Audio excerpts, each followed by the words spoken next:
Pourtant, 3 lettres sillonnent encore nos rues, 3 lettres qui restent comme la signature de ceux qui ont libéré la ville. F-F-I. D'où viennent ces 3 lettres désormais légendaires, qui résonnent partout comme un coup de sifflet impératif et joyeux? F-F-I. L'épopée remonte aux jours sombres de la résistance clandestine.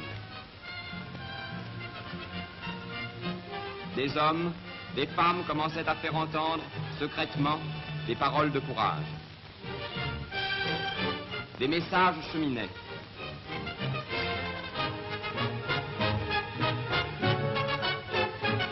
La vraie France se regroupait, se préparait au combat.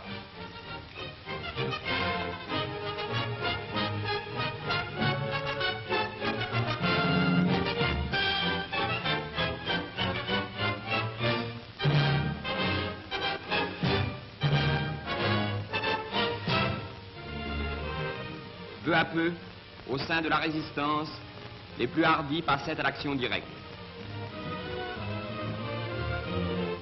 L'armée du sabotage entrait en jeu.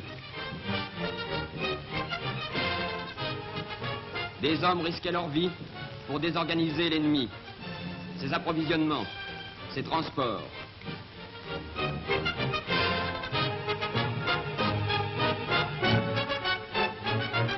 Les armes sortaient de leur cachette.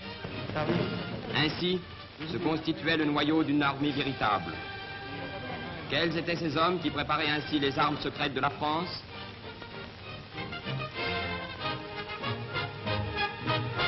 Ils étaient les francs-tireurs et partisans du Front National.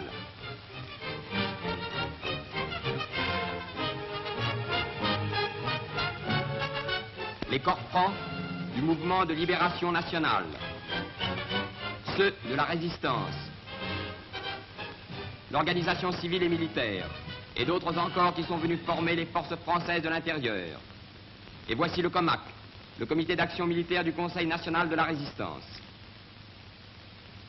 Voilà, d'après les derniers renseignements, il y a au moins 4 divisions allemandes qui sont encore encerclées dans un périmètre qu'on appelle le Châtillonnais. Elles semblent être bien contenues par les forces FFI du Morvan. Mais je ne sais pas si la situation ne va pas se modifier. Nous vous demandons donc, Joinville, d'établir immédiatement des instructions particulières pour les régions intéressées le long de l'axe Châteauroux, Nevers et la Charité. C'est sous ces ordres que le FFI mène à travers la France cette guerre qui n'est pas une guerre de partisans, mais celle d'une armée véritable qui a ses chefs, son organisation, ses services et qui s'est battue dans les villes et les campagnes.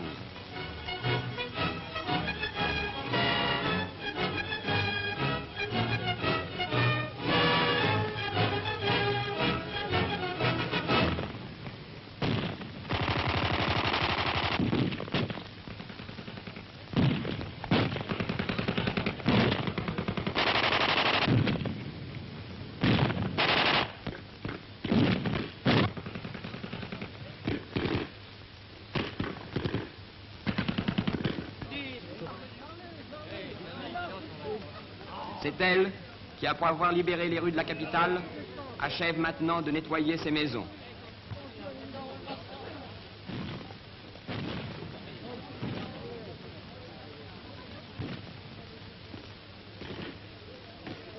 Jusque sur les toits de Paris, elle fait la chasse aux derniers Allemands et aux traîtres. C'est cette armée, qui n'est plus clandestine, qui a eu dans Paris ses morts et ses blessés. Le colonel Roll, chef des FFI pour l'Île-de-France, les visite à l'Hôtel-Dieu.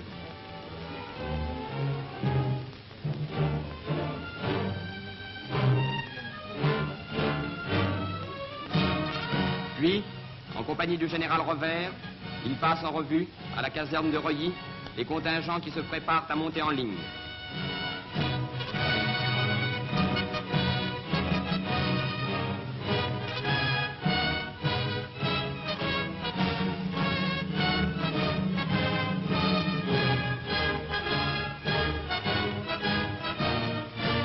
Et le général Koenig, commandant en chef des FFI, vient à son tour, selon les meilleures traditions, goûter la soupe. Et sans doute, selon les mêmes traditions, la trouver excellente. Cette armée dont nous venons de vous dire l'origine, le colonel Roll va vous parler d'elle. 4 années de lutte et d'organisation clandestine ont abouti à l'insurrection, à la bataille de Paris. Avec ces FFI, le peuple de Paris s'est battu, a dressé ses barricades, acculé l'ennemi à la défensive. Il reste la France à libérer. Les FFI de l'Île-de-France poursuivent le combat et appellent tous les patriotes aux armes à rejoindre, à l'appel du général de Gaulle, la nouvelle mais déjà puissante armée française.